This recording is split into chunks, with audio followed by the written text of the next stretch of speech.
आपका श्री शक्ति क्लासेज में आज का जो वीडियो लेक्चर होगा उसमें हम अध्ययन करेंगे स्थितिज ऊर्जा के बारे में।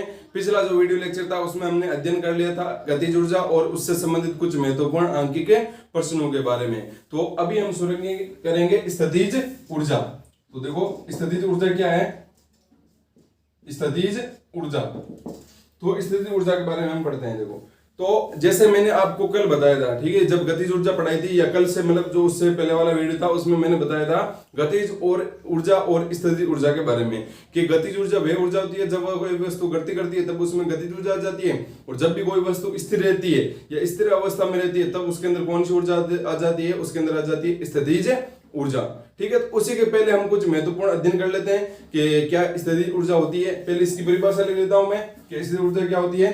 किसी वस्तु में उसकी स्थिर अवस्था के कारण संचित ऊर्जा स्थितिज ऊर्जा कहलाती है।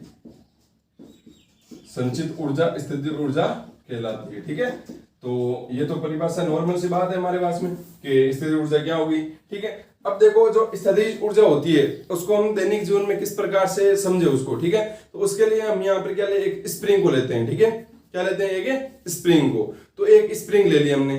अब यहाँ पर क्या किया, उस स्प्रिंग को हमने संपीड़ित किया। मान लो ये एक स्प्रिंग आपके पास में,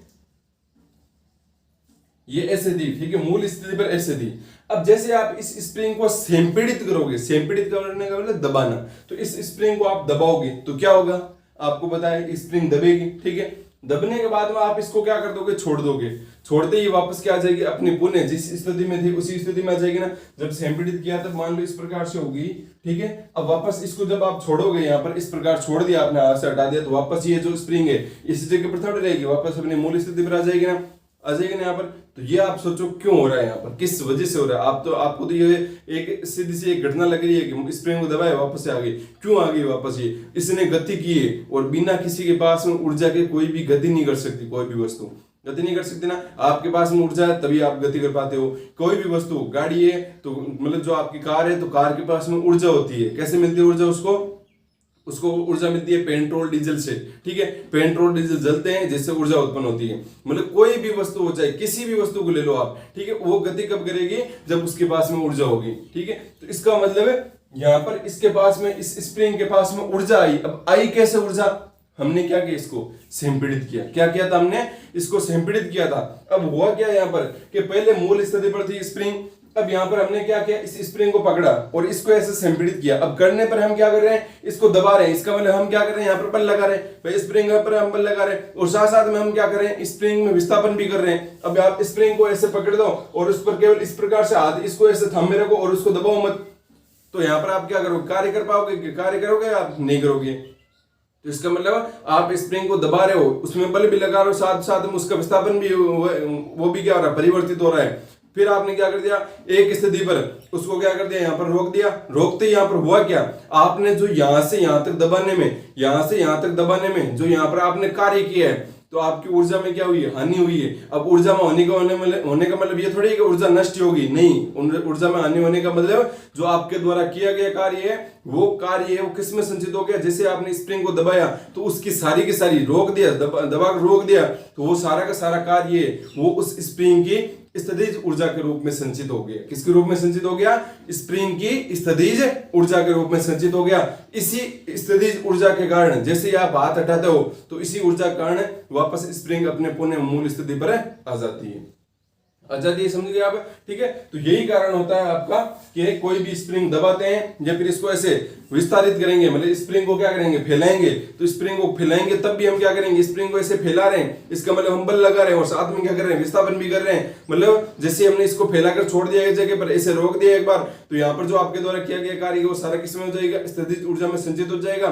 फिर जैसे ही उसको आप क्या करोगे, छोड़ोगे, तो वापस वो अपनी मूल स्थिति पर आने के लिए कौन किसका प्रयोग करेगी, उस स्थितिज ऊर्जा का प्रयोग करेगी। कहने का मतलब कोई भी वस्तु हो उसके पास में स्थितिज ऊर्जा भी होती है, गतिज ऊर्जा भी होती है। ठीक है, स्थितिज ऊर्जा आती है उसकी स्थिर अवस्था के कारण, गतिज ऊर्जा आती है उसके गतिज मतलब गति के कारण आती है। तो ये आपने समझ लिया कि स्थितिज ऊर्जा क्या होती है। इसका एक अन्य उदाहरण भी हमने जैसे देखा था, जैसे आपकी जो धनुष होता है, ठीक है, तो उस धनुष में क्या होता है, जो तीर होता है, तो ये मान लो धनुष की एक मूल स्थिति है, ये इस प्रकार से, ये एक धनुष है, ठीक है, तो इस धनुष को यहां पर क्या लगे, एक तीर लगाया, ठीक है। अब यहां पर इस प्रकार से ये तीर लगाया, तो ये इसकी है मूल स्थिति, ये क्या है इसकी मूल स्थिति। कुछ अच्छा नहीं दिख रहा है क्या, चलो अच्छा बनाते हैं यहाँ पर ऐसे, ठीक है। अब लग रहा है, अब धनुष लग रहा है, नहीं लग रहा तो कोई बात नहीं, ठीक है, हमें समझ रहे हैं। तो यहाँ पर एक धनुष है, ठीक है। अब यहाँ पर ये इसकी मूल स्थिति है, मतलब हमने धनुष पर क्या किया, अभी तीर लगाए है, ठीक है। अभी हमने कोई कार्य किया क्या, नहीं कार्य किया यहाँ पर, ठीक है। अब यहाँ पर हम क्या करेंगे, अब इसको क्या करेंगे, इस तीर को पीछे की तरफ इस प्रकार से खींचेंगे। अब खींचने पर होगा क्या, खींचने पर ये जो आपकी यहाँ पर जो ये यहाँ पर प्रत्यंचा है वो क्या हो जाएगी, इस प्रकार से आ जाएगी, यहाँ पर इस प्रकार से हो जाएगी ना, और ये तीर कुछ इस प्रकार से आपका पीछे आ जाएगा, यहाँ पर तीर इस प्रकार से यहाँ पर आ जाएगा। अब यहाँ पर हुआ क्या, तो यहाँ पर देखोगे आप कि स्प्रिंग को जैसे आपने जो तीर है उसको आपने जैसे ही खींचा, तो खींचने पर आपने क्या किया, बल लगाया, बल लगाकर आपने क्या किया, तीर की जो स्थिति है उसमें आपने क्या कर दिया, परिवर्तन कर दिया।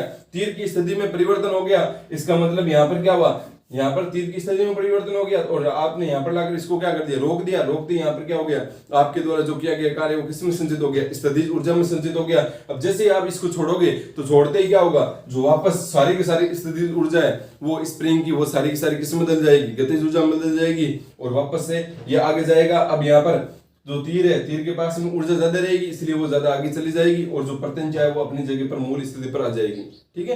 तो यही इस प्रकार से हम समझ सकते हैं। बहुत सारे दैनिक जीवन में उदाहरण जिनसे हम समझ सकते हैं कि स्थितिज ऊर्जा और गतिज ऊर्जा में किस प्रकार से परिवर्तन होता है, या फिर किस प्रकार से स्थितिज ऊर्जा और गतिज ऊर्जा है वो निकलती है, किसके माध्यम से, ठीक है। तो ये हमने देख लिया यहाँ पर स्थितिज ऊर्जा के बारे में कुछ महत्वपूर्ण बातें जो आपको अच्छे से पता होनी चाहिए। अब यहाँ पर बात करते हैं कि अगर स्थितिज ऊर्जा हमारे को ज्ञात करनी है तो कैसे ज्ञात करेंगे, मतलब अगर स्थितिज ऊर्जा का हमारे को फॉर्मूला चाहिए तो फिर हम कैसे ज्ञात करेंगे स्थितिज ऊर्जा का फॉर्मूला। तो वही बात जो मैंने गतिज ऊर्जा में आपको बताई थी कि किसी की भी अगर आपको ऊर्जा चेक करनी है तो आपको उसके लिए क्या करना पड़ेगा, कार्य करना पड़ेगा। बिना कार्य ऊर्जा ज्ञात नहीं होगी, बिना कार्य ऊर्जा ज्ञात नहीं होगी, तो इसका मतलब आपको कार्य करना पड़ेगा। आपकी भी ऊर्जा मापनी है तो आपको कार्य करना पड़ेगा, किसी की भी ऊर्जा मापनी है तो वहां पर क्या करना पड़ेगा, कार्य करना पड़ेगा, ठीक है। गाड़ी है, गाड़ी कितनी स्पीड चलती है तो उसके लिए भी आपको पहले गाड़ी को चलाना पड़ेगा, उसमें पेट्रोल डालना पड़ेगा, ऐसे आपको पता नहीं चलेगा कितनी स्पीड से चल रही है, ठीक है, कितनी उसके पास में ऊर्जा है। तो कहने का मतलब कार्य करोगे तभी ऊर्जा का मान मिलेगा। तो हमारे को अगर इस तरह ऊर्जा चाहिए तो हमें क्या करना पड़ेगा, कार्य करना पड़ेगा, और कार्य करेंगे तभी हमारे को क्या मिलेगा, स्थितिज ऊर्जा मिलेगी। जैसे हमने गतिज ऊर्जा का फॉर्मूला निकाला था, उसी प्रकार से यहाँ पर स्थितिज ऊर्जा का हमारे को निकालना है। अब स्थितिज ऊर्जा है वो अलग अलग जगहों पर अलग अलग रहेगी, ठीक है। कैसे, हम सबसे पहले निकालेंगे गुरुत्व क्षेत्र की स्थितिज ऊर्जा। तो देखो किस प्रकार से हम गुरुत्व क्षेत्र में स्थितिज ऊर्जा निकालेंगे, या गुरुत्व क्षेत्र की स्थितिज ऊर्जा किस प्रकार से हमारे को ज्ञात होगी।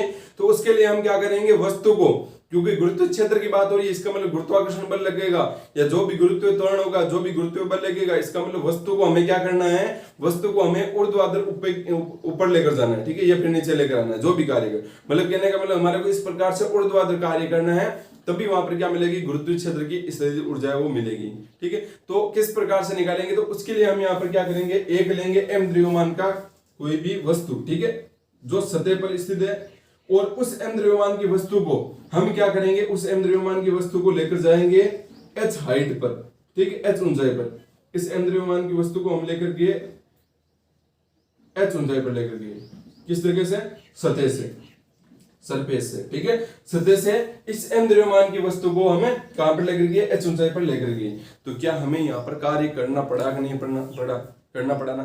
मान लो कोई फर्श के ऊपर कोई भी एक पत्थर पड़ा हुआ है, ठीक है, उस पत्थर को आप क्या करोगे, उस पत्थर को जमीन से उठाओगे, उठाकर उसको कहां पर, अगर आपको ऊपर रखना है कहीं पर, तो इसका मतलब आप ऊपर लेकर जा रहे हो, तो इसका मतलब वहां पर आपको कुछ ना कुछ कार्य करना पड़ेगा, क्योंकि वहां पर आप बल भी लगा रहे हो, और साथ में उससे जो वस्तु है उसकी विस्थापन में भी क्या हो रहा है, परिवर्तन हो रहा है यहाँ पर। तो इसका मतलब कार्य हो रहा है, तो ये कार्य हो रहा है तो आपकी ऊर्जा में हानि हो रही है। अब वो ऊर्जा में हानि किसके रूप में परिवर्तित हो रही है, तो जब आप क्या कर रहे हो, जब आप उस वस्तु को उठाकर उससे ऊपर लेकर जा रहे हो, तब आपकी जो ऊर्जा में हानि हो रही है वो उसकी वस्तु में बदल रही है, गतिज ऊर्जा में। अब जैसे ही आपने उसको क्या कर दिया, किसी एक निश्चित हाइट पर या किसी एक निश्चित ऊंचाई पर आपने लाकर उसको मतलब रोक दिया, तो इसका मतलब जो सारी की सारी उसकी गतिज ऊर्जा थी, या सारा का सारा जो आपका कार्य है वो किस में संचित हो जाएगा, वो हो जाएगा उस वस्तु की स्थितिज ऊर्जा में संचित हो जाएगा। कहने का मतलब अगर हमारे को स्थितिज ऊर्जा ज्ञात करनी थी, इसीलिए हमने यहाँ पर क्या किया, कार्य किया और इस m द्रव्यमान की वस्तु को कहां पर लेकर गए, h हाइट पर लेकर गए। इसका मतलब अगर हमारे को h हाइट पर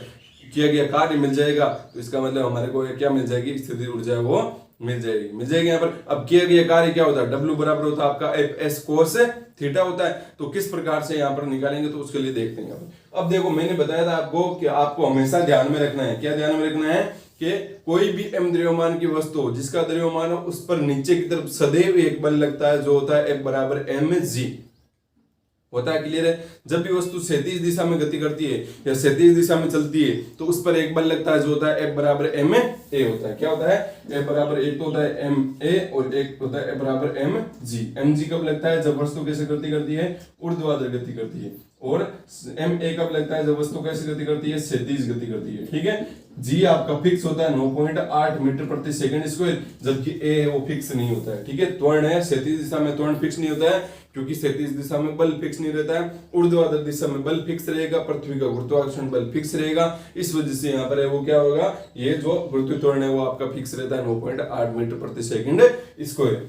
अब यहाँ पर इसकी जगह बात करें तो इसका भी द्रव्यमान m है, इसका मतलब नीचे की तरफ एक हमेशा क्या लगेगा, एक बल लगेगा जो लगेगा mg। अब कोई भी वस्तु को हम तब तक नहीं उठा सकते जब तक कि उस पर नीचे की तरफ जो जितना बल लग रहा है उसके बराबर हम बल नहीं लगा दें। मतलब किसी भी वस्तु को न्यूनतम बल की आवश्यकता होती है, उस न्यूनतम बल मतलब न्यूनतम बल पर ही है वो वस्तु उठती है। जैसे इसकी बात करें तो m द्रव्यमान की वस्तु है, उस पर नीचे की तरफ एक बल लग रहा है mg, तो इसका नीचे की तरफ एक बल लग रहा है। अगर हमारे को उठाना है तो हमारे को क्या करना पड़ेगा, इस mg के बराबर ही बल लगाना पड़ेगा या थोड़ा सा इससे ज्यादा लगाना पड़ेगा।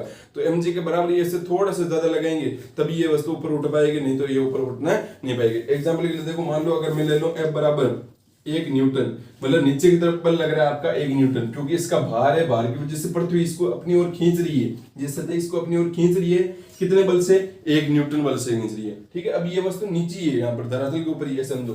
ठीक है। जब वस्तु यहाँ पर सरफेस थी ना तब इस पर नीचे की तरफ पृथ्वी ने एक बल लगा रखा था 1 न्यूटन, इसी बल के कारण ये अपनी जगह पर स्थिर थी।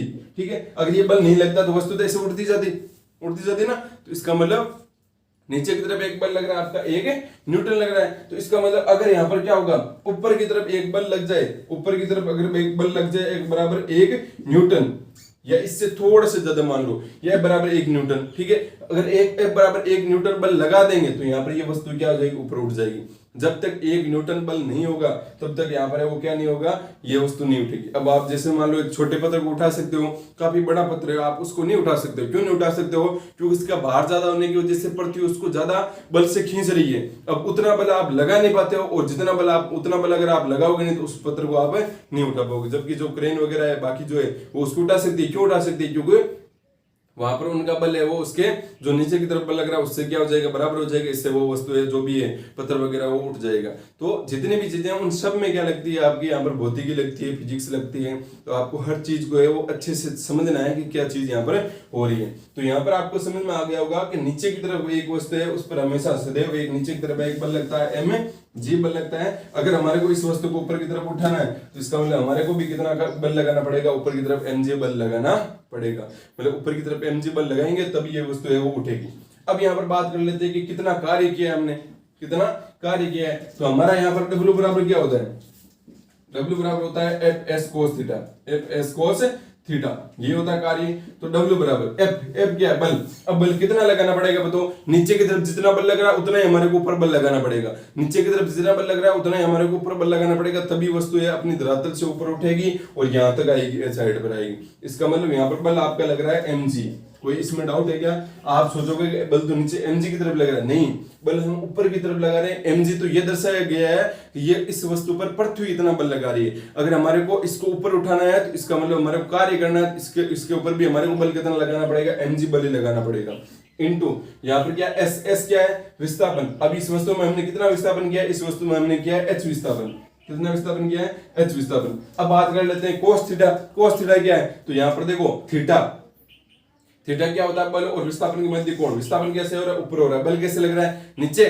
mg नीचे लग रहा है, नहीं ये हमारे द्वारा थोड़ी लगाया जा रहा बल, ये तो पृथ्वी की तरह लगाया जा रहा है बल। इसका मतलब हमारे द्वारा कैसे बल लगाया जा रहा है? अगर वस्तु को हम ऊपर उठा रहे हैं तो सीधी सी बात है बल कैसे लगेगा? ऊपर की तरफ लगेगा ना। इसका मतलब बल भी ऊपर, विस्थापन भी ऊपर।